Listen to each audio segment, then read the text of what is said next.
Hey everyone, let me show you how to use the shoulder wand to perform shoulder scaption, active assisted range of motion. We'll be practicing this in an upright posture, which you can do either standing or sitting. I'll go ahead and show you standing since I already am. Now, as a review, shoulder scaption is the middle diagonal that reaches overhead. Okay, so what I mean by that is that my arm's at about a 45-degree angle as I reach forward and up. So this is really a middle point between shoulder flexion and shoulder abduction. Again, a very functional motion.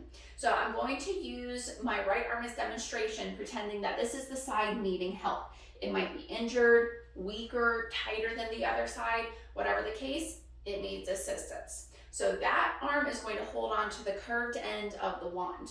You can have that curved end pointing down or up.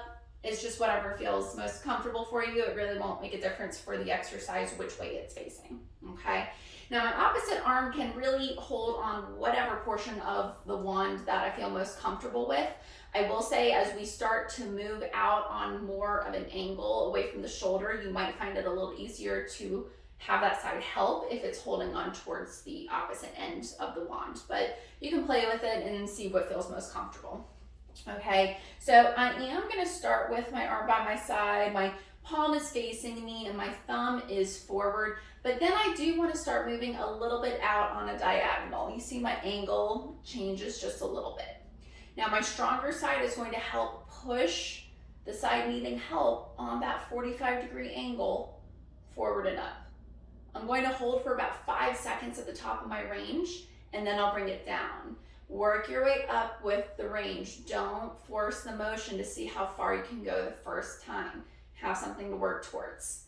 And again, my stronger side here, I'm really not going to be too picky with what it's doing. I just want it to be able to have good leverage to assist that weaker or injured side or tighter side up into a higher range on the diagonal. Okay, some find it helpful to push like I am here. Others, as demonstration, find it more helpful to just keep it like this and then raise the arm up. Again, just see what works. The most important thing that I care about is that you're holding the injured or weaker or tighter side on that curved end so we can promote neutral alignment with that thumbs up position, and that we can promote that 45-degree angle going into an overhead motion. Your stronger side can do whatever it needs to be able to make that assistance happen, okay? So again, you'll want to do 10 repetitions, take a break. You can do a second set if you feel up to it. Just please make sure you're not forcing a painful range.